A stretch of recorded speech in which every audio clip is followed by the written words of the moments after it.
Welcome, everyone. Good to see those of you that I can see and the names on the screen, thinking of what you look like. So welcome to our Capitol Hill United Ministries monthly clergy community conversation. A little bit about CHUM, which most of you probably know. We've been around for, Mark, how long has it been? About 35 years? Something like that. 135 years. And what we focus on are four major things: collegiality among our congregations and our faith action agencies in the Denver area, advocacy for our brothers and sisters who are marginalized or in need, bringing a spiritual presence to our community, and a place of education on subjects that are challenging. And for the last 9 years, one of the things we have done is develop the Women's Homelessness Initiative, which has offered sanctuary and hospitality every night for women experiencing homelessness. We've filled over 80,000 cots and work with 14 congregational sites and over 1,000 volunteers. And unfortunately, because of COVID, there's a lot of unfortunately because of COVID, which is our 500,000 souls that have lost their lives. We have had to suspend our overnight, but we quickly remobilized our volunteers, our community, our congregations to gather needed supplies for 12 different agencies. We've done over 70 tons. Thank you for a lot of the people I see on this call for what you've brought to my front porch. People always thinking that we are moving because there's so much there. And we provide lunches. We've done thousands of lunches for 7 agencies, two agencies a day. During this very interesting year of looking at racial justice and political upheaval, we have focused on 2 major issues in addition to all the other things we're doing. One is the issue of nonviolence. And we had a conference with John Deere way back in October. And then since then we had weekly morning reflection. And now we're involved in a 7-week program that is working with the issues of nonviolence, political and personal. And we have 7 sessions over 14 weeks with that. And then we are moving towards the issue of talking about reclaiming. And on the piece that you saw, that was the invitation to being with Jenny and all of us on this conversation. It really is about how many of us have felt over the last 4 to 5 years. A lot of our language, our concepts, our images have been co-opted and presented in different ways than we want to own them. So we are beginning conversations around that idea and those issues. And Jenny is sort of a combination of nonviolence and reclaiming. And how do we work together and how do we speak differently?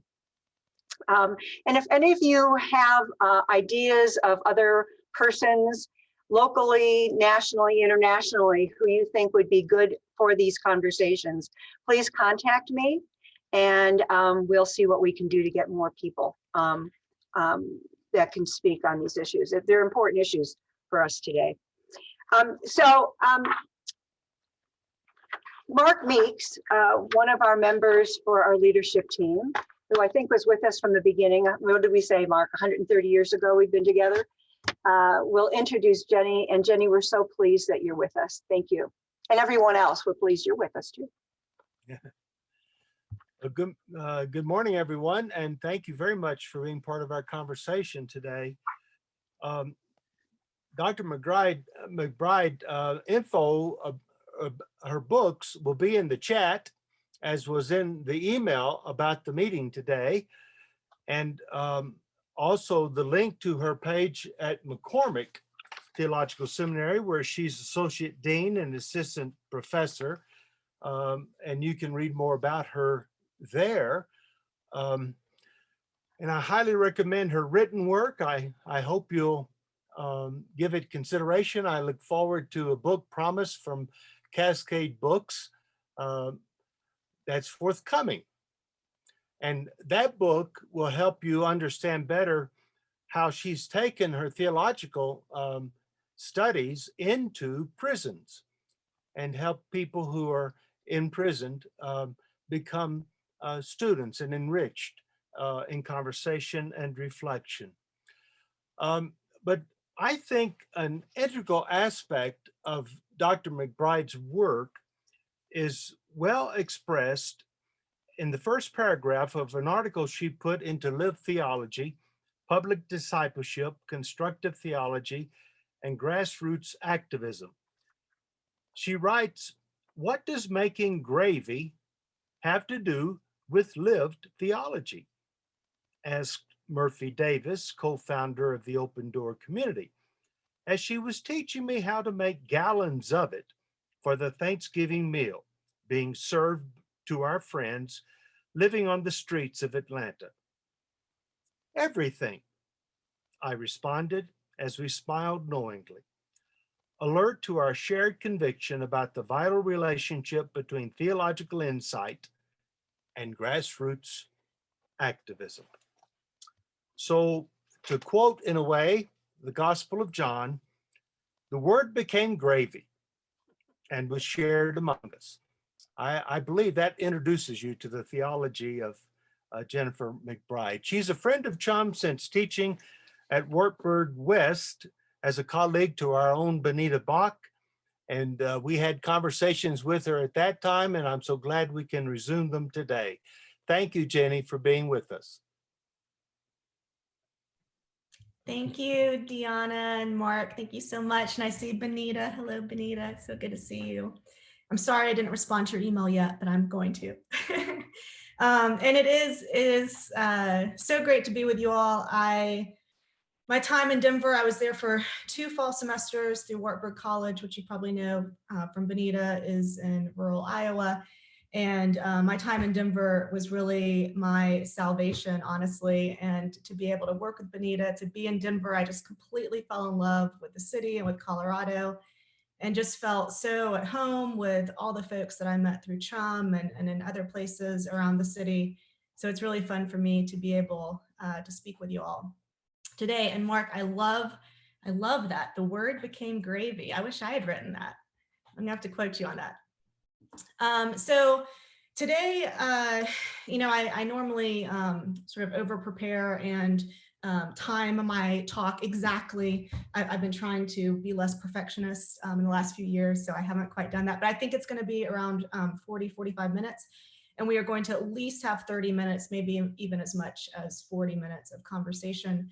So I am going to be somewhat formal in my presentation. I've done a number of these on Zoom now over the last year and find it's really helpful because I can just read straight from my script and it looks like I'm just talking at you. So, so that works well. So that's what I'll be doing. But then our time afterwards is really, I'm hoping to lead us into a real dynamic conversation. It won't just be kind of question and answer. So it will ask you all to participate in this conversation.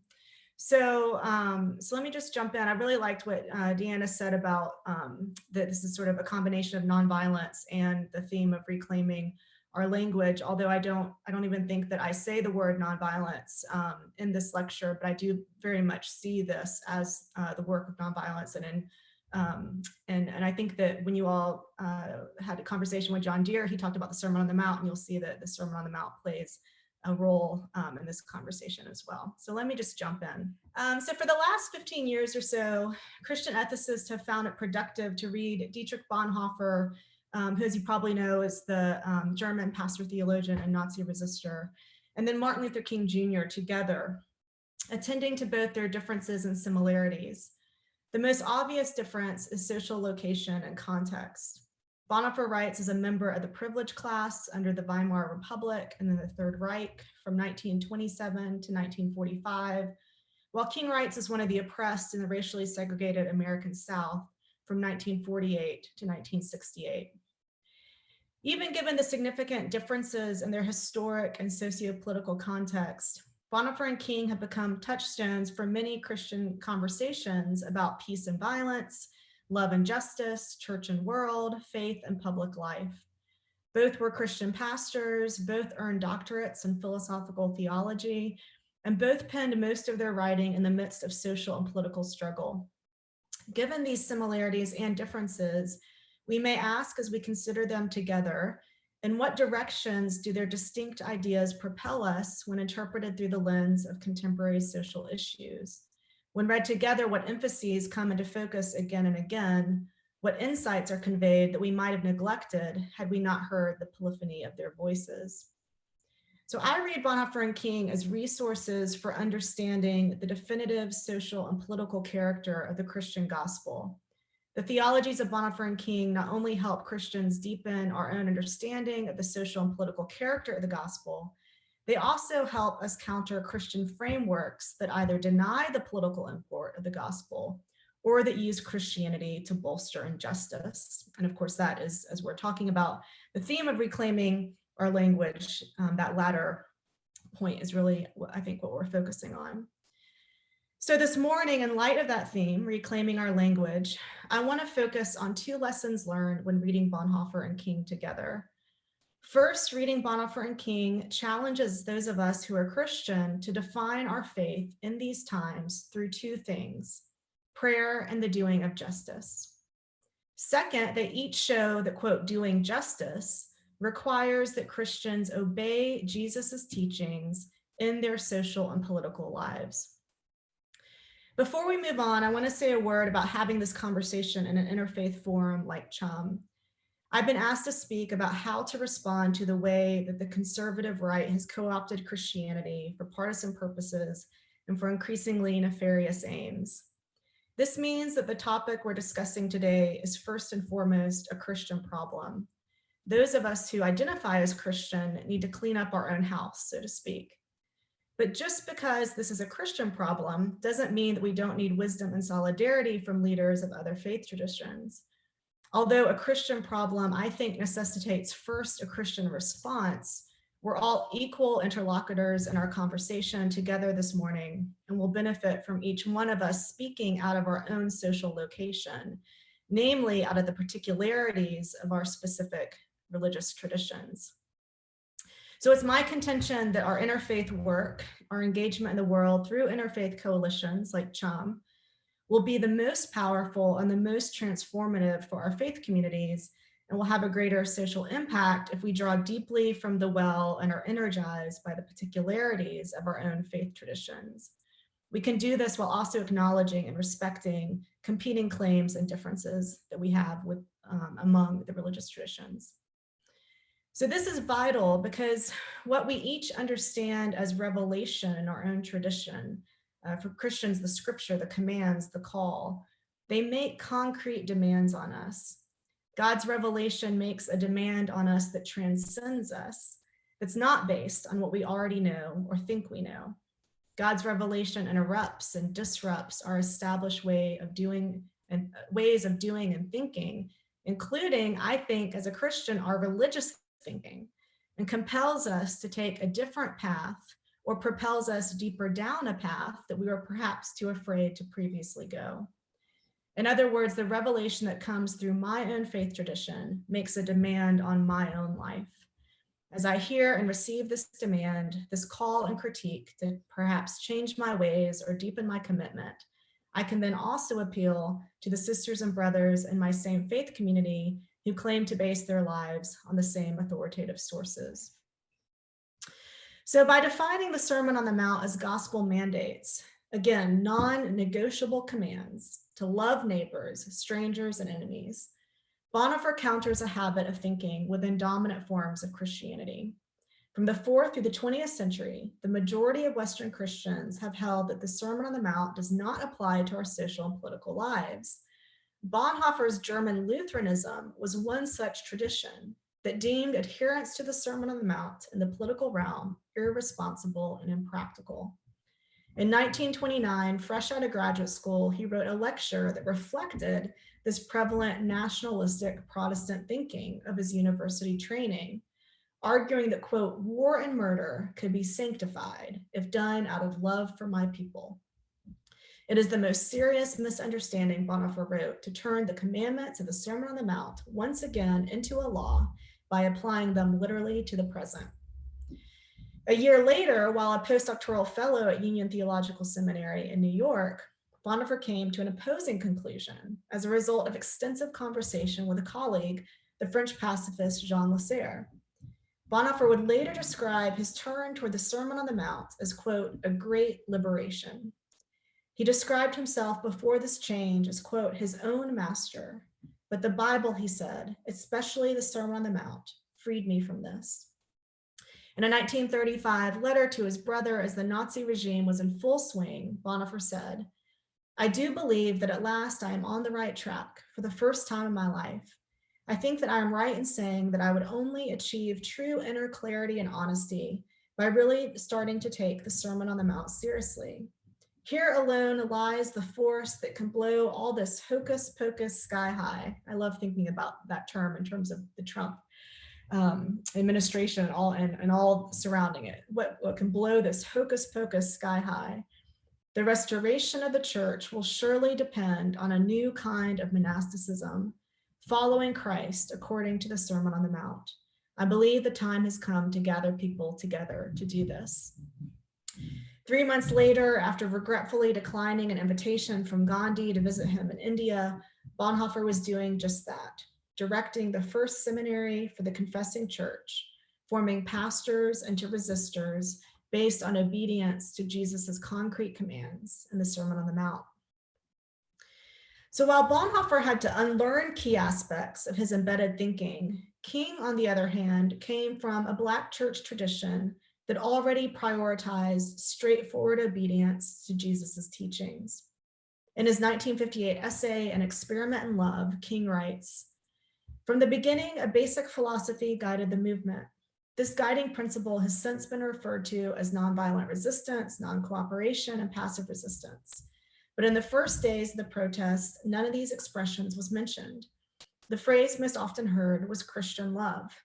It was the Sermon on the Mount, rather than the doctrine of passive resistance, that initially inspired the Negroes of Montgomery to dignified social action.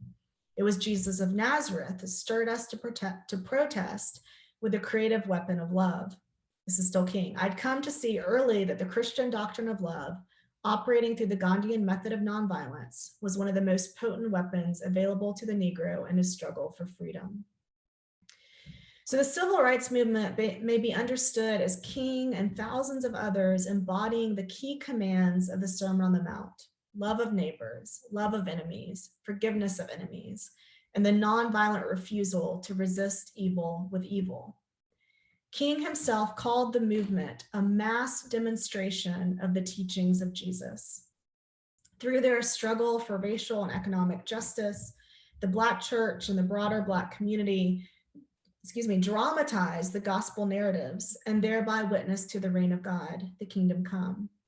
This social movement, which made significant and concrete political gains, was comprised of thousands of people who took Jesus's commands quite literally. Bonhoeffer and King each ground the realistic nature of the Sermon on the Mount in Jesus Christ. Bonhoeffer grounds the realistic nature of Jesus's teachings in the incarnation itself, the fact that God became, quote, the real human being. In Ethics, he writes, Jesus Christ does not encounter reality as someone who is foreign to it. Instead, it is he who alone bore and experienced in his own body the essence of the real, and who spoke out of the knowledge of the real like no other human being on earth. Bonhoeffer contends that as Christian disciples participate in Jesus's incarnate love and follow his peacemaking way, we find his hard sayings to make peace, love enemies, creatively resist evil, trustworthy and true for social and political life, because they arise out of a realistic knowledge of what it means to exist in a fallen world. The sayings of Jesus are the interpretation of his existence, Bonhoeffer writes. For King, too, the commands in the Sermon on the Mount are realistic prescriptions for engaging dehumanizing and death-dealing powers. Jesus was not unmindful of the reality of evil, King says. In a sermon on loving one's enemies, he argues that gospel realism is based on the uniquely transformative power of love, a power that may transform relationships and social structures alike. Relationally, quote, love is the only force capable of transforming an enemy into a friend, King says. We never get rid of an enemy by meeting hate with hate. We get rid of an enemy by getting rid of enmity. Love transforms with redemptive power. Structurally, love is realistic at its core because it interrupts the chain reaction of evil and violence that perpetuate harm. Returning hate for hate multiplies hate, adding deeper darkness to a night already devoid of stars, King writes. Darkness cannot drive out darkness, only light can do that. Hate cannot drive out hate, only love can do that. Hate multiplies hate, violence multiplies violence, and toughness multiplies toughness in a descending spiral of destruction. King concludes that Jesus' command to love the enemy neighbor is, quote, an ultimately inescapable admonition, given the manner in which evil unfolds. So although appeals to love are sometimes deemed sentimental and naive, King's commitment to God's revolutionary power is driven, as we just heard, by realistic thinking about the entrenched nature of evil in this world. In his sermon, The Death of Evil on the Seashore, King says that there is, quote, something about evil that we must never forget, namely that evil is recalcitrant and determined and never voluntarily relinquishes its hold, short of persistent, almost fanatical resistance. From 19th century slave abolitionist Frederick Douglass, he learned the importance of that resistance. If there is no struggle, there is no progress. Power concedes nothing without a demand. As a member of the oppressed group, King clearly avoids naive thinking. Even when concrete gains are made on account of persistent struggle, we must be careful, he says, not to rest in shallow optimism. All progress is precarious, and the solution to one problem brings us face to face with another, he says. But just as we must avoid a superficial optimism, we must also avoid a crippling pessimism. In his sermon, The Answer to a Perplexing Question, King locates this pessimism in certain doctrines about human nature that emphasize human sinfulness at the expense of human response and responsibility. Without a firm sense that we can respond to evil in constructive ways and take responsibility for this world, Christians wait passively on God to cast it out, believing that in God's own time, God alone will redeem the situation. This was the sentiment expressed by white moderates who told King that although they theoretically supported integration, they believed it would not come, quote, until God wants it to come. So Bonhoeffer and King agree that the real weakness of passive faith is its false view of both God and human beings. The God of the Bible is not a distant figure who casually takes God's time. Neither are humans helpless creatures who can do nothing but wait on God. While King took prayer to be absolutely central to Christian faith, he also cautioned against, quote, the callous misuse of prayer, rooted in a sense of human helplessness. King contends, where prayer becomes a dangerous substitute for embodied action, and God becomes little more than a cosmic bellhop summoned for every trivial need. King's bellhop imagery conjures up images of Bonhoeffer's, quote, God of the gaps, the deus ex machina figure in ancient plays who descends on scenes of human complacency at just the right moment, delivering human beings from consequences of their own sinful making. Instead of presuming that God will clean up the mess we have carelessly made, Bonhoeffer says that the responsible human being tries to make her whole life nothing but a response to God's question and call. So this call to action is especially necessary in our political climate in which loyalty to correct ideology, perhaps by way of a Facebook post, most often replaces real and messy embodied engagement in the social struggles of our time. And I think this is true of people on both sides of the political spectrum. Throughout his writings, Bonhoeffer critiques ideology and its cousin moralism, and contrasts loyalty to ideology with true discipleship. Jesus is not an idea to be integrated into a human knowledge system, Bonhoeffer argues, but is a person whom we only know by obeying his commands. In his book, Discipleship, Bonhoeffer offers what I imagine is a piercing challenge to anyone who identifies as a Christian. He writes, "From the human point of view, there are countless possibilities of understanding and interpreting the Sermon on the Mount. Jesus knows only one possibility: simply go and obey. Do not interpret and apply, but do it and obey. We are simply to begin acting." Bonhoeffer continues, "Christ speaks to us exactly as he spoke to them. For the first disciples of Jesus, it was also not as if they first recognized him as the Christ and then received his commandment. Rather, it was only through his command that they recognized him. There was no other way for the disciples to know Christ than through his clear word. Because the person or identity of Jesus cannot be separated from his teachings, Christians cannot make faithfulness to Jesus in the social and political realm mean whatever we want. Jesus embodies and proclaims the reign of God, a reign that has specific content and is marked by specific practices articulated through those gospel commands. This is why Bonhoeffer can say so starkly, those who treat the word of Jesus any other way except by acting on it assert that Jesus is wrong. They say no to the Sermon on the Mount. They do not do his word. I can insist on my faith as much as I want, Bonhoeffer says, but Jesus calls it an action. I have no unity with him. He has never known me." Those are tough words. So as I've argued in my book, The Church for the World, Christians can use Christian language in redemptive ways when our words arise from our own intimate engagement in the struggles of our time, as we practice Jesus's teachings in the social and political realm. Again, as Bonhoeffer says, all Christian thinking, speaking, and organizing must be born anew out of this prayer and action.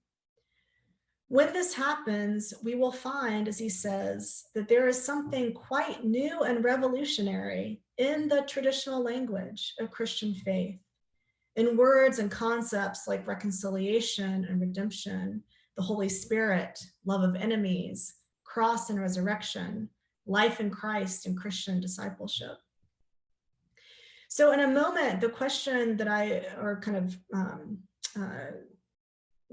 group of questions that I want us to think about is this: how may we live out the legacies of Bonhoeffer and King and take seriously Jesus's teachings in the public realm? For those of us for whom the commandments of Jesus are authoritative and, according to Bonhoeffer, necessary for claiming a Christian identity, I suggest we answer with our lives and in our congregations questions like, who have we deemed enemies or made strangers? What does hospitality to those strangers look like in my specific community, or love of enemies, be they real or perceived? I have found that the commands of Jesus are not meant to be obeyed alone. They are meant to be obeyed in community, which means the commands of Jesus must define the identity and mission of the church. As I am confronted daily with stories of the injustice and pain of immigrants and refugees, of people in prison, people living on the streets, I'm confronted with the truth that my own inaction far outweighs my action. But I have been able to act when I have entered into communal work that transcended my own limitations. This has mostly happened for me by way, as Mark mentioned earlier, of teaching academic theology to women in prison, a work that led to advocating for clemency for one of our students, Kelly Gissendaner, who was the only woman on Georgia's death row. And that's actually the book, the writing project I'm working on right now is sharing her story of faith and her theological studies and our advocacy on her behalf. So what I learned through that experience of advocacy for Kelly, which by our great surprise sparked an international movement that postponed her execution for 7 months. And what I learned through the experience of the execution itself is this: as disciples, we must live into the weight of the gospel demands to welcome strangers, make peace, have mercy, do restorative justice, and love enemies. We are to work out Jesus's teachings in our social and political context and put them into practice in a singular and concrete way, internalizing the meaning of Jesus's teachings as we bear their implications in our communal lives. We cannot fully comprehend what Jesus's truth will call us into. We do not know the pain and joy that awaits us as we live according to Jesus's way, but the promise awaits us, the promise of abundant life with God and one another. So again, what I hope to have shown is that reading Bonhoeffer and King together makes it hard to deny the centrality of the Sermon on the Mount in public life, particularly in a society plagued by injustice. Against the dominant logic of Western Christianity, which has told Christians to blatantly ignore the teachings of their Lord, Bonhoeffer and King proclaim boldly that Jesus wanted his teachings to be obeyed, precisely in the social and political realm. So I'm going to sort of restate that question that I said earlier, and then I'm going to put some stuff in the chat so that you can see the question and some other things I want you to consider. But within this framework of thinking about those two things, prayer and the doing of justice, I want to begin our discussion with this question. Obeying Jesus' commands in the Sermon on the Mount and in his other teachings turns our attention to practices like these. Let me see, I'm going to go ahead and put this in the chat. These are the practices. Oh, you all have been having a conversation in the chat. Cool. Okay, and I'm going to add a little bit more in a minute, and actually what that is supposed to be is love your enemies is the first, and I meant for it to be underlined, and then I want to sort of interpret all the other practices as a way of loving enemies. Now there's many more than this, but these are just some of the concrete commands that I'm saying are also political practices that Jesus calls Christians to witness to God's kingdom, but also I think calls all human beings to. So love of enemy, I'm going to say a few more words about that in a moment, but then all of these, again, are sort of ways to love enemies: making peace, refusing to resist evil with evil, forgive others, do restorative justice, have mercy, do not judge. And here I want to add, the way I understand what that means is do not judge the moral status of other human beings, do not condemn. As an aside, this is the title of my working title of the book I'm writing on Kelly is You Shall Not Condemn. It's basically just Luke 6:37, do not condemn. Visit the prisoner, release captives, welcome strangers or welcome the estranged, forgive debts, heal the sick, do not be afraid. So in a minute, I wanted to talk at you for like 30 more seconds, and then we'll come back to this. But I'm going to ask us which of these stand out to you as the most needed in our common life together, our political life. So like on a national and a local scale. And what might it look like for us to embody one or more of these as political practices? How might these commands shape our prayers, and how might they shape our actions as faith communities and individuals? How might they in turn shape our language if we're reclaiming our language? So again, I want to sort of organize these commands under the larger theme of love of enemy, because I think that practice might be the most relevant to our theme of reclaiming our language. I mean, if we feel like people, whether it might be other Christians or more conservative Christians or the far right, has co-opted our language, we want to reclaim it, then in a way they've done harm, right, to us, or harm to our faith tradition that we love, or a sense of harm to our witness. So since I want us to be talking about love of enemies, I just want to make 2 points, and then I'll be done talking about enemies, because I think we have to define what we mean by an enemy if we're talking about love of enemies. So I think enemies can be one of 3 things. The first, we can think of enemies as people that wish us harm. The second is we can think of enemies as perceived enemies. They're not actually our enemies. So meaning people that we think want to do us harm, but they're not actually our enemies. And here I think of whole categories of people whether it might be a racialized group, whether it might be people experiencing homelessness, whether it might be people in prison. We think they're our enemies, they want to do us harm.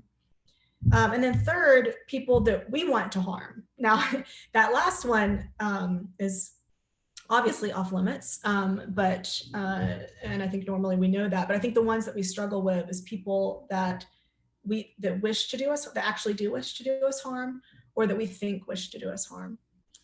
The second thing I want us to consider as we think about enemies is one of Dr. King's principles of nonviolence. To me, this is the most powerful and the one that I'm sort of actively working on, and both in my way of thinking and in my own actions in the world. And that is that we are to fight injustice, but not the people doing the injustice. So King says, the nonviolent action is directed against the forces of evil rather than against persons who happen to be doing the evil. Or said differently, one seeks to defeat an unjust system rather than individuals who are caught up in that system. This is the same thing as what St. Paul says in Ephesians, where he says, the fight is not against flesh and blood. It's not against other human beings. It's against the powers and principalities, which people like Walter Wink and others have helped us really interpret that, not as these like spiritual beings, but as systems and structures and institutions in this world that are larger than us, that are more powerful than us. That can be everything from prisons to the death penalty, to unjust laws. It can be a whole number of things, but the fight is not against other people. The fight is against the forces and the structures of injustice. So having said all that, I just want to put one more thing in the chat now that we found it. So in addition to our list here, now again, we don't have to answer all these, of course, but I'm just trying to get us to focus in. And first, let's begin with love of enemies. Which of these practices stand out as most needed, nationally or locally? What might it look like to embody these as political practices? So if we think about the command, love of enemy, how might that shape our prayer? How might that shape our actual actions in our faith communities and in our neighborhoods? How might that shape our language? Obviously, these are really big questions. And so I'm just open, I'm gonna open it up and just have you all take it in whatever direction you want. We don't have to just stay on love of enemy, but I think it might be helpful to begin our conversation focusing on love of enemy. And then as we talk, you can ask other questions too. I have a question for you, Jenny. So nice to see you.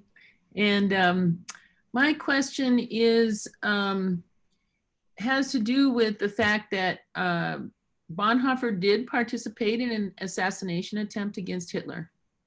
And so how does that question, you know, that last piece that you're talking about, the forces of evil rather than the doers and loving your enemies, how did he understand that in his own? I know he struggled with what he was doing, but it sounds like his action was different from what you are saying we are being called to do.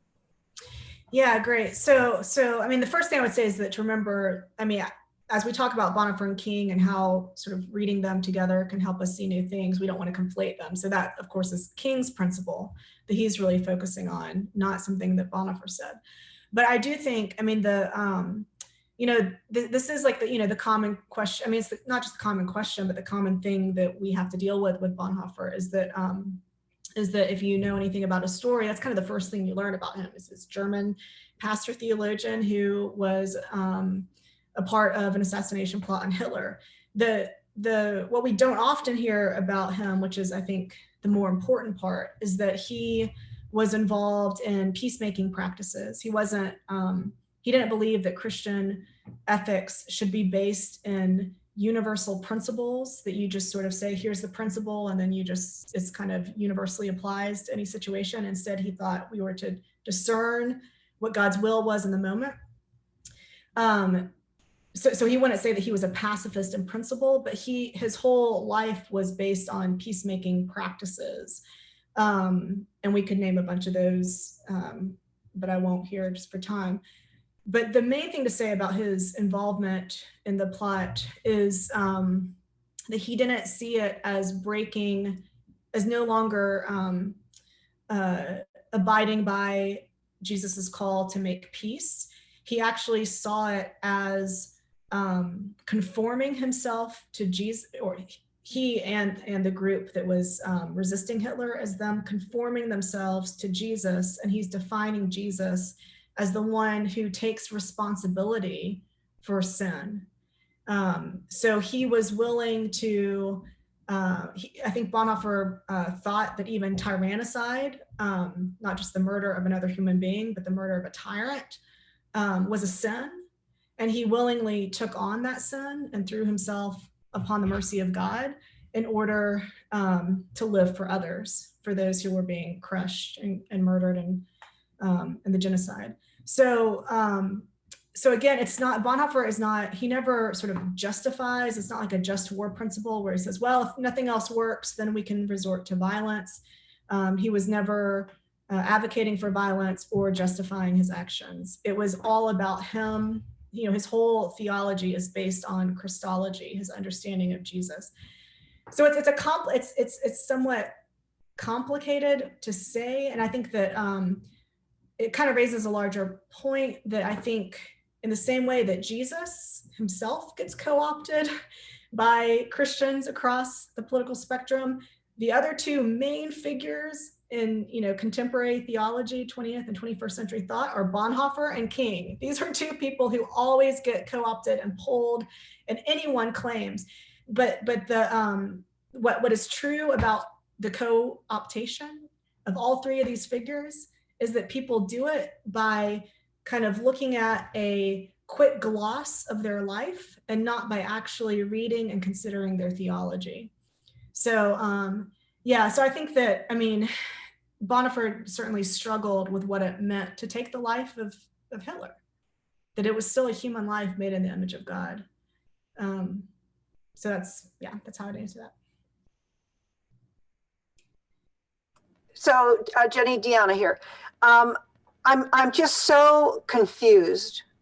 I mean, anything you've said here, we can look at. The far right has taken that, in however way they've taken it, to be Jesus or to be the teachings, even though those of us, many of us, believe that's not the case. So how, it seems as though the far right uses Jesus constantly. I mean, everything they do, QAnon, whatever it is, they are doing it in the name of saving people and doing all the stuff. I mean, they can say that they were being called right now. I mean, you hear the language being used. It's just so frustrating, confusing, head hurting, soul breaking. And I don't understand how do we see this? One of the things you have is not to judge. That's really hard to do at this point. How do we not judge? And I think the other thing is, to love those that are our enemies. I mean, after so many years of dealing with this, and January 6th, and the conspiracy theories and the constant things that are going on, I don't know how we do this. Mm-hmm. Excellent. Okay, great question. So this is where I'm saying there's a difference between saying we are doing something in Jesus' name, we love Jesus, we're doing this because of our Christian faith. And if you were to press insurrectionist on January 6th who identify as Christian, how are you making peace right now as you are yelling F you to a police officer, hitting them, and breaking into the Capitol? You can't do it. I mean, you can try to rationalize it, but it's the most insane what's the word, acrobatics, right? So straightforwardly, are the insurrectionists making peace on January 6th? No, they're not following that command.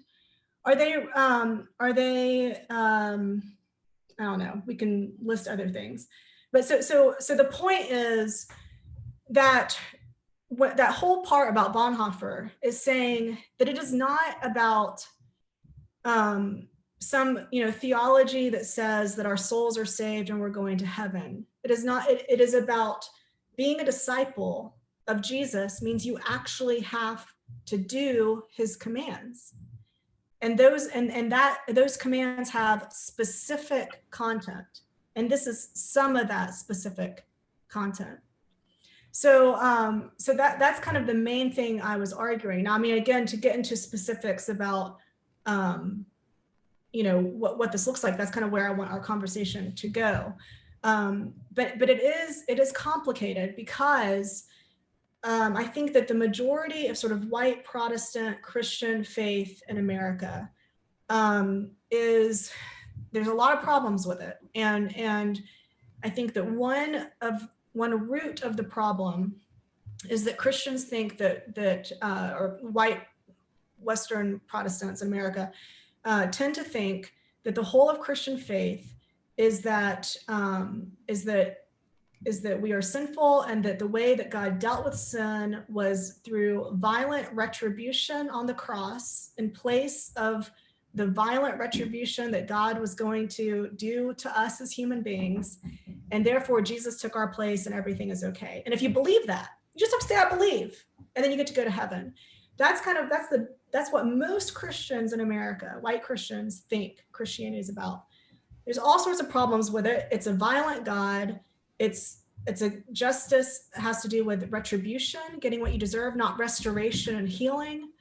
It's a faith position that does not, you don't have to do anything in terms of in terms of ethics, in terms of how you love others or love neighbors.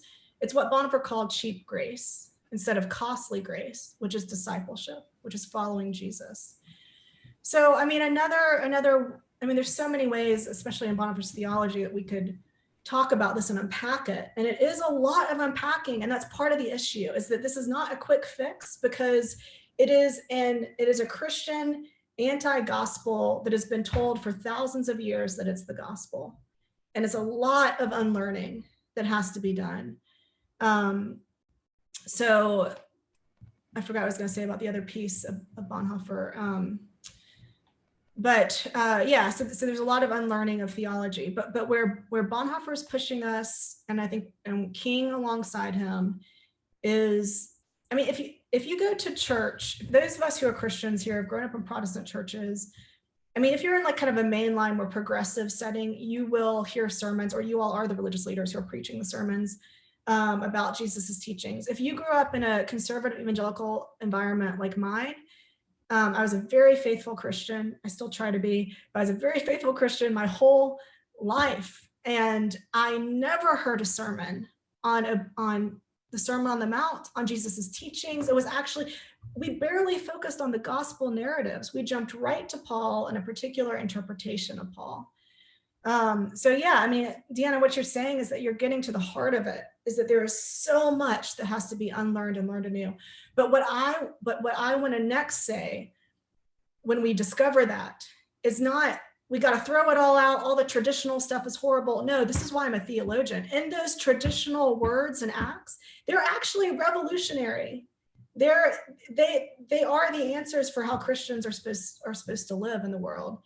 And that's, I mean, that it takes, yeah, so that's kind of an all over the place answer, but I think, yeah, let's get into it a little bit more in the next 20 minutes that we have, by just trying to do some of the constructive work and kind of see that. Joni has a question. Mm-hmm. I have a comment that occurs to me very simply. I'm simple-minded sometimes. We can abhor the action. We can judge, this shouldn't have happened.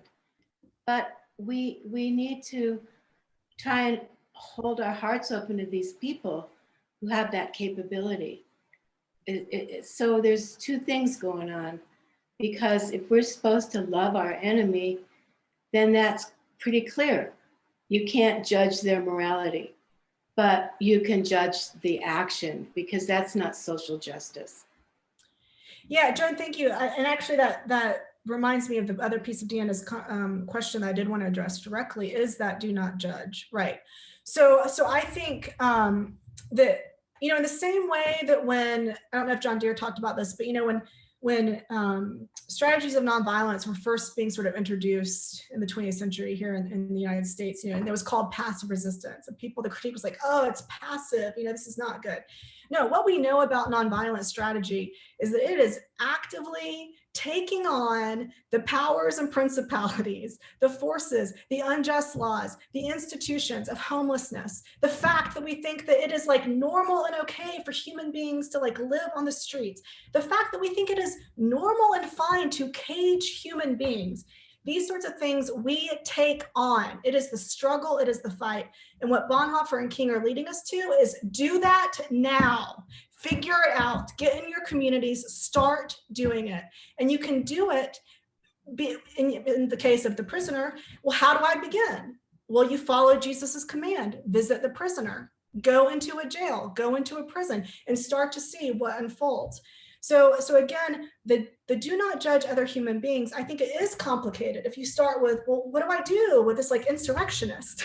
That's not where you start. You start with, you obey the command to do the political practices in community, in your faith community, with one another. You do that and you start to work it out. And as you do that, you start to realize that I can't be self-righteous. I can't talk about like how pure and godly I am, because I'm housed. I'm not inviting the person that's walking right outside, literally outside this window, that's homeless. I'm not inviting them in to sleep on my couch. I'm not doing that. I am caught up. I am guilty. I am responsible in these larger systematic structural evils. And so I think the do not judge is, look, I grew up in a conservative evangelical and I gained actually quite a lot. So it's not, I'm not all poo-pooing conservative evangelicals, but I learned to be self-righteous through that faith context. Then you come over to progressive Christianity and there's just as much self-righteousness. Do not judge. I am no better than the person who, I mean, I am just as caught up in injustice. My life is just as privileged as the white Republican Trump supporter. So that's part of what that means about the do not judge the moral status of another human being. It's not saying that we can't discern what's going on, but the way I put it, this is what my first book is basically all about, is the way I put it in the Church for the World through Bonhoeffer. Do not judge means do not have your finger pointing out towards the other person when you think about why is there this social injustice happening. Point back at yourself and your community and say, how am I and how is my community responsible? How can we begin to act responsibly in the face? So what you all have done in Chum is how are we responsible for homelessness? How can we begin to act in concrete ways? And then you get housing, which you all have done, and you get to know women that are experiencing homelessness, which you all have done. So it's that kind of action that I'm talking about when I'm saying do not judge. And part of this is a critique of the way faith and politics has worked in the United States, which is, and we see it most often, I think, it's most visible in conservative Christian circles of saying, abortion is wrong. We don't get abortions. Being gay is wrong. We're not gay. It's always the pointing. I'm not saying that I think those things are wrong. I'm saying that that's the moralism, right? It's always the finger pointing out. That is, Bonhoeffer says that to take the form of Christ who takes responsibility for other people instead of judging other people. So does that help? It's an orientation. It's a way. Whenever we see a social issue or a social problem, we don't just say it's their problem. We ask, well, what's my responsibility? So what I have proposed in this lecture is that the way to take responsibility is to start looking at our own prayer life and our own life of doing justice. And you do the constructive work instead of spending all of our time, judging other people. Hey, Jenny, Larry had a question. Yeah. Sorry, Deanna. That's all right. I was going to say that Larry had a question. Hi, Jenny. Thank you for your lecture. I'm taking away two pieces of language from your lecture. One is law, and the other is personal prayer, piety, and so here's where then I get stuck. It does seem to me. I mean, we've talked. If I understand you correctly, you're proposing that we look at the Beatitudes as law for life. Is that correct? Yes, well, it's not just the Beatitudes. It's also the Sermon on the Mount that spans, it's all of Jesus' summary teachings that, like in Matthew, spans, what is it, 5 to 7. Law. There's a certain commonality among all of us as Westerners and Americans to follow law, and there may be some common language that can be built around that. This is the law of love. Are we functioning as a church congregation in the law of love? Mm-hmm. And as we engage in this dialogue together, will we have a law of love at our fore? The law of love, which involves do not judge, do not condemn, and I guess what I'm reaching for is some sort of dialogue with the neighbors who support the insurrection. Mm-hmm. And so there is that possibility that I'm taking away. The second is personal piety. Here's where I really get stuck, because we emphasize so much personal experience. And what I hear people saying was, well, that's not my experience, and that's not my prayer. And that becomes then the point where our individual experience can drive us apart again. So how do I guess I present that to you as help me with that. Have some the law has potential for reconciliation. The personal piety has potential for driving us apart, it seems to me. Mm-hmm. But I consider a congregation engaging in dialogue with various perspectives on this issue. Interesting.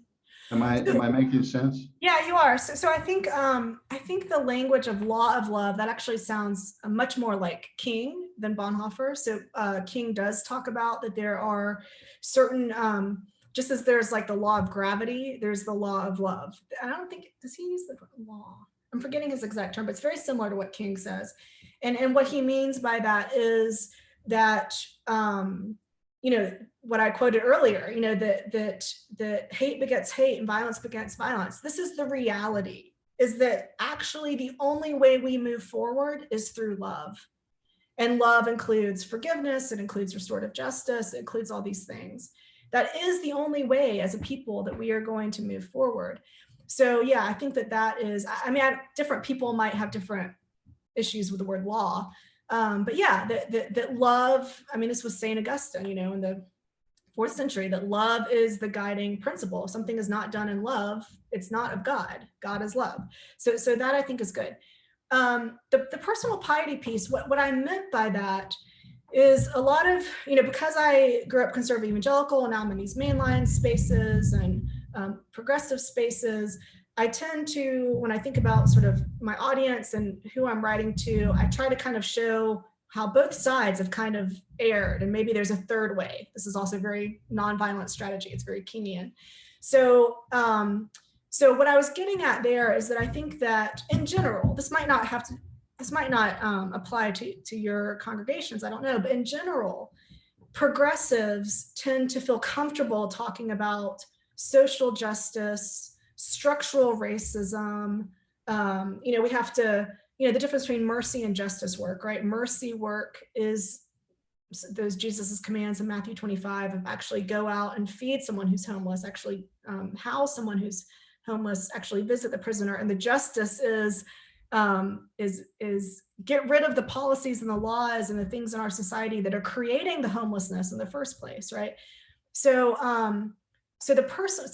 what I was trying to do there is just say, for progressives, we might feel more comfortable talking about justice, talking about structures, but we sometimes feel less comfortable. Like I'm Episcopalian, and our bishop in Atlanta, Bishop Wright, says it's really bizarre that a lot of us as Episcopalians are like uncomfortable talking about God. Like some of our priests are uncomfortable, you know?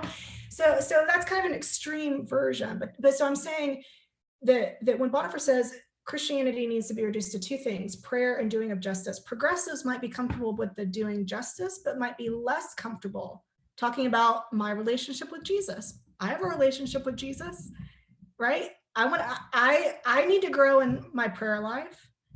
I need, you know, and all these kind of, so, and then for the conservatives that tend to make Christianity entirely about individual, you know, piety and transformation, then as we all know, we try to help understand that the gospel is more holistic. So that's all I was doing with the personal piety. So the personal piety is a corrective to our systemic approach, to my systemic approach, I'll say. And in that it grounds my systemic approach in a relationship with God, where is some commonality with all other Christians. Is that what you're saying? Yeah, absolutely. So again, I wouldn't say that it, I wouldn't use the word you first used, that it, I forgot what you said, counters. I think it's what you said the second time, that it grounds it. So the other critique that I think is appropriate for especially progressive Christians often is that we can become so worked up on sort of building the kingdom of God on earth, like it's all up to us, and we forget the transcendent part. And even King understood that there were some things that happened because God made them happen, not because of the work they were doing. At the same time, as Christians, we always have to, we're both and people. At the same time, if we just say, oh, I'm just waiting for God, it all has to be about God, then we forget the central truth that we are called to be partners with God, that we are not called to just pray and doing nothing. You know, it's this thing that we all are annoyed by whenever there's like another school shooting. And the only thing politicians, especially on the right, you know, can say are, you know, well, our prayers and thoughts go out to them. No, change policies. So again, it's the both and. It's the personal piety and the actual doing of justice, not just attention to it. Thank you, Jenny. Doing it. Great questions.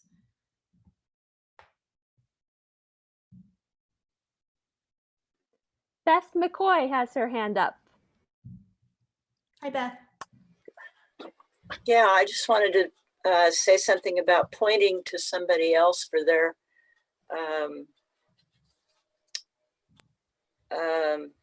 things that they do wrong and stuff like that. There's the old adage that you may be pointing at one person with your finger, but there are three fingers pointing back at you.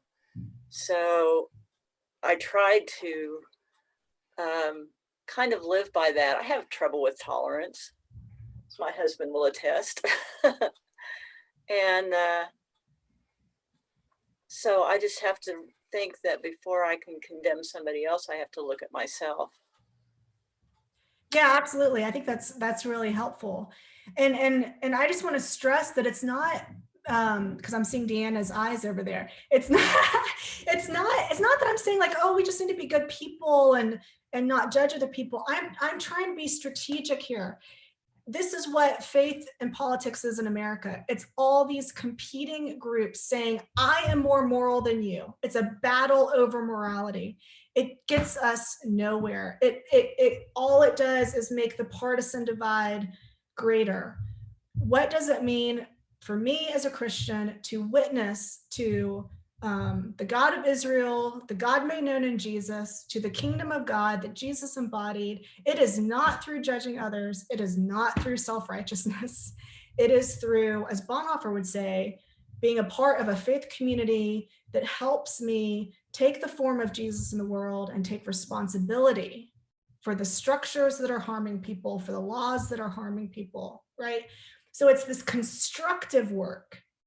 Instead of, but what I'm saying is that what our politics are, and I think it's partly because as Protestant Christians and as Westerners in general, we're pretty disembodied people. We think everything has to do with what we believe. Well, I have the right religious ideology. I have the right faith ideology. And then I'm going to show you on Facebook. what does that get us? It really gets us almost nowhere. I mean, every once in a while, Facebook, I think, can be helpful to movement building. All it does is make us feel better. So that's what I'm saying about the do not judge. It's not do not judge because, oh, I want you to be nice to these insurrectionists. No, I don't care about that. It's about do not judge because my own self-righteousness does nothing in the world to make it better. It just makes me feel better. I have to, Brian. Brian, I'm looking at some of your comments. Would you like to say something, Brian?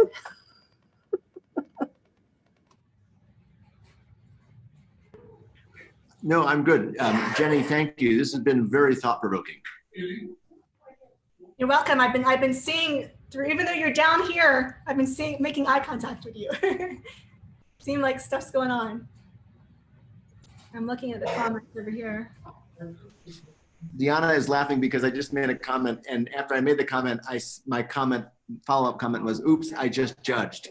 So I think at one level, the reality is, even when we are trying really, really hard, we're still human, and we still judge. Even those of us that like to think that we're progressive and better, we still judge. And so I think to your comment, Jenny, that as much as the right to use that language can be so self-righteous, so can the left. And we live in this world of extremes, and that's what we're experiencing nationally as a country right now. And so the tension is, I often like to talk in terms of there's a term that I like to use, and it'll come. But I think it's that ballot, that dialectic that you raised for us of kings, I think is important for us to hold. And I think we've got to realize that we've got to hold it in tension. And because life is tension, without tension, we wouldn't have life. So I think the goal for us somehow is to navigate our way through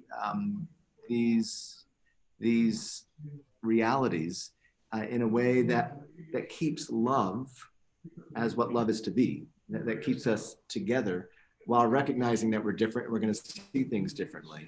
But somehow the real work, not only is it personal piety and doing justice, but the real work is trying to figure out how do we still acknowledge the humanity in the other when I know that there is still humanity in me. That's the work to be done.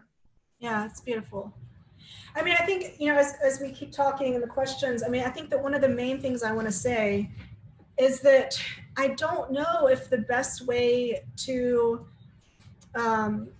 address this issue of reclaiming our language and how to talk to someone who's a Trump supporter or thinks the insurrection was okay directly. What I'm suggesting is that we do in our faith communities and in coalitions like CHUM especially, that we do what you all are doing, that we create constructively communities of relationships across difference of all sorts of different, not in a token way, but relationships with women who are experiencing homelessness, relationships in my case with someone on death row and women in prison, and that this becomes a part of our faith communities, the identity and mission. And then in that we invite other people into it. So it's all a constructive move of this is how we're practicing our faith. This is the community that we're building. It's beautiful. Look at it. Come join us. Be a part of it. And out of that creation, that constructive work that's actually doing something in the world, our words come. And that is the work we're supposed to be doing. And that, yes, I mean, of course, we're going to have conversations. And how do I deal with my Trump supporting father in my case, but those are often not, those direct engagements are often not that helpful right now. And I think that's what Bonhoeffer meant by we've lost the ability to talk, because this is not going to get solved by talking. We have to just do the work that we're called to as people of faith. We do that work. We do it, and that work is not believing certain things. That work is actually being beloved community, in King's words. That is the work we do. That is how we reclaim our faith traditions, and then we speak out of that, and that's how we reclaim our language. It's an indirect path, and if you do that, it actually, I mean, in some regards, what other people are doing and whether or not I'm judging them doesn't even matter anymore, because I'm like focused on the work I've been given to do right now.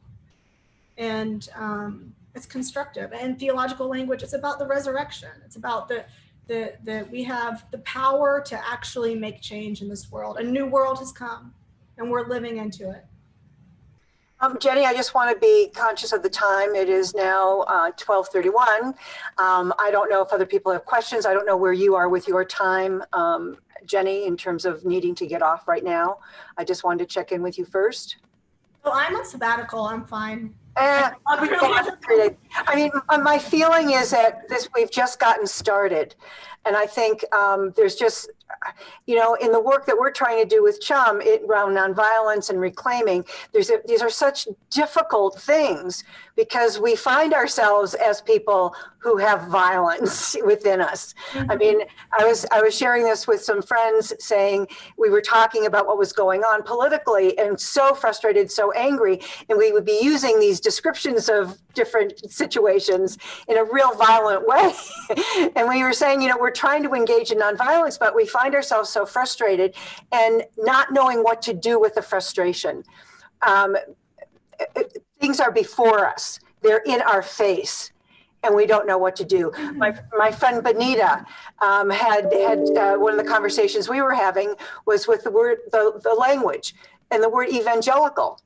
I mean, some people came off of our Zoom right now, and they sent me an email and they said one of the reasons was it was too Jesus oriented, too much Jesus language. In talking with Benita, one of the things we were talking about was the issue of the word evangelical. Some people hear the word evangelical and they cringe, and the word meaning good news.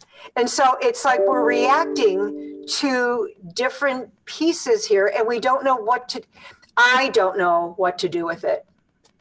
Well, I'll say that's why I spent a good amount of time, I think, at the beginning of the talk saying, yeah, as a Christian, I'm going to talk about Jesus. And if this is a Christian problem, we have to talk about Jesus. And this is exactly my point, is that if this was of a person of another faith tradition, then I actually want to apologize because I didn't make it clear enough of the inclusivity of this conversation.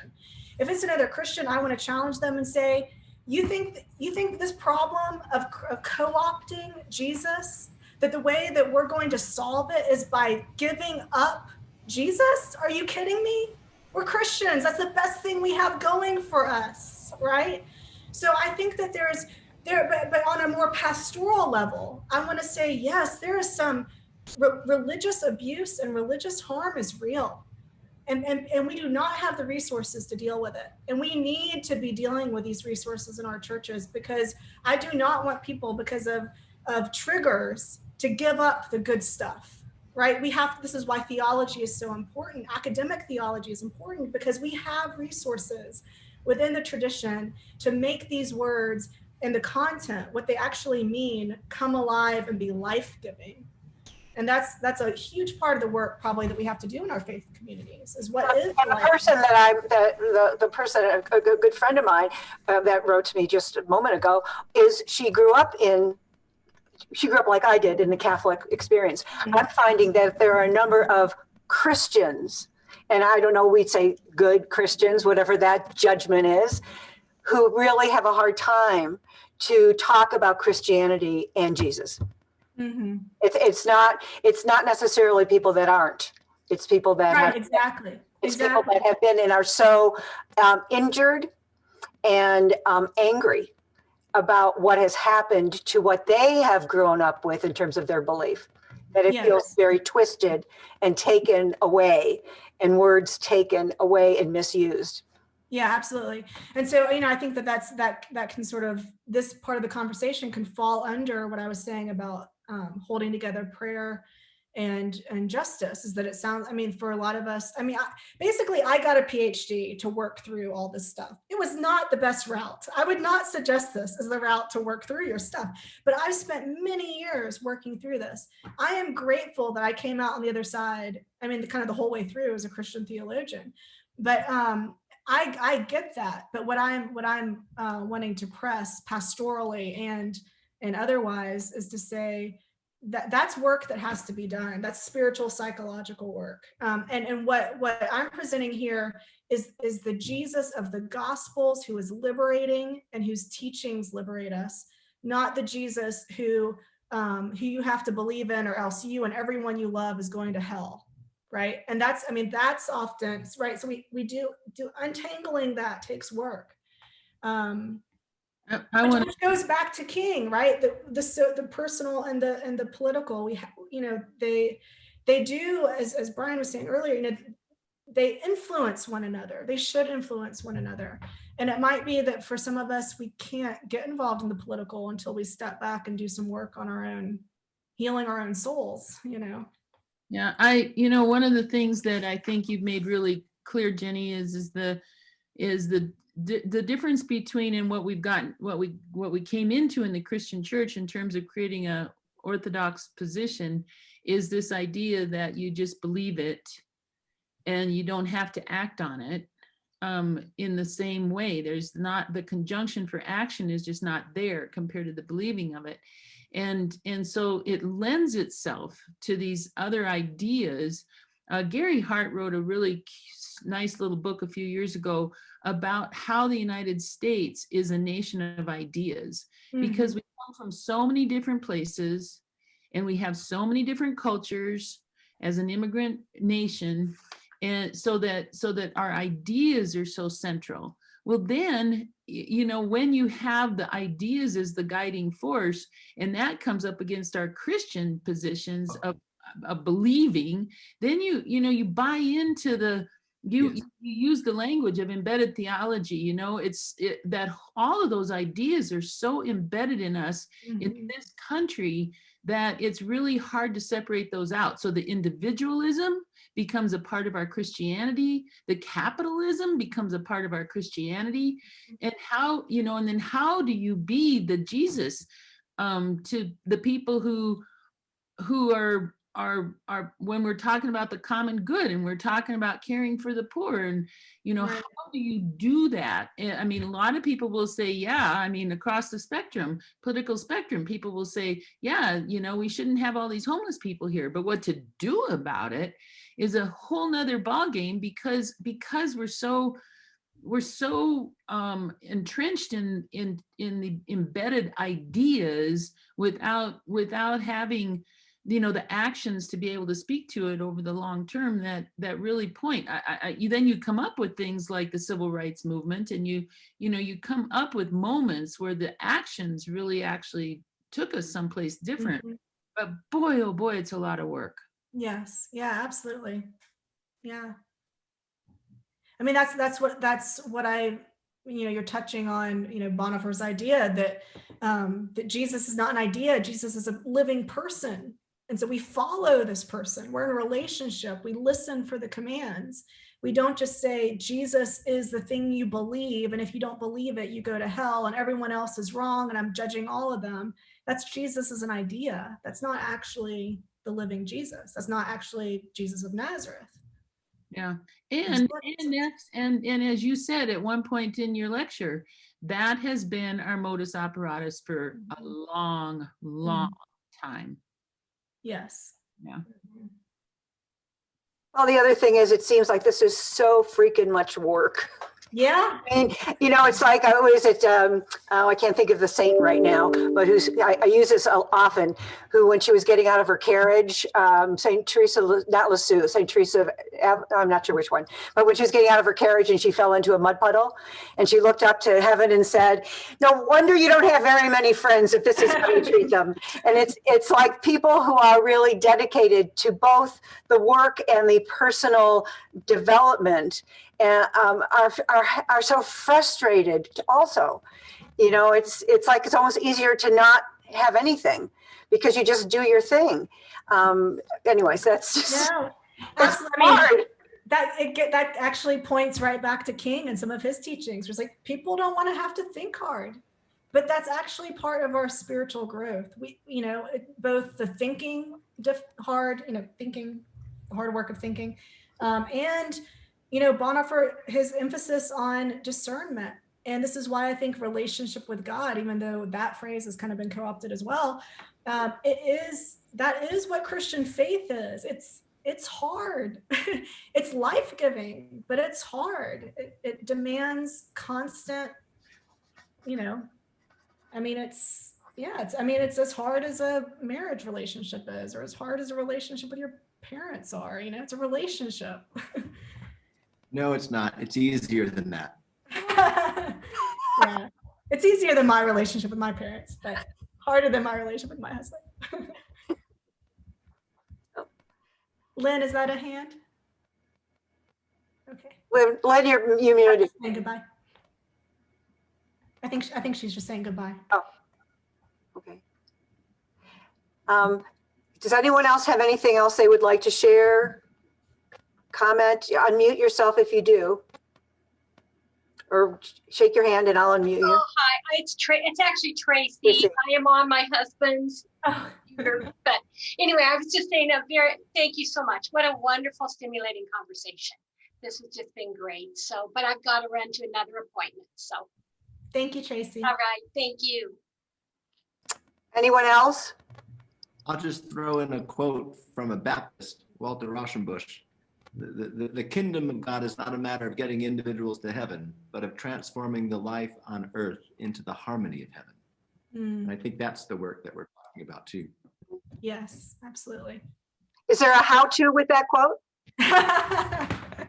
That's what this discussion has been all about. That's right. Anyone else before we sign off?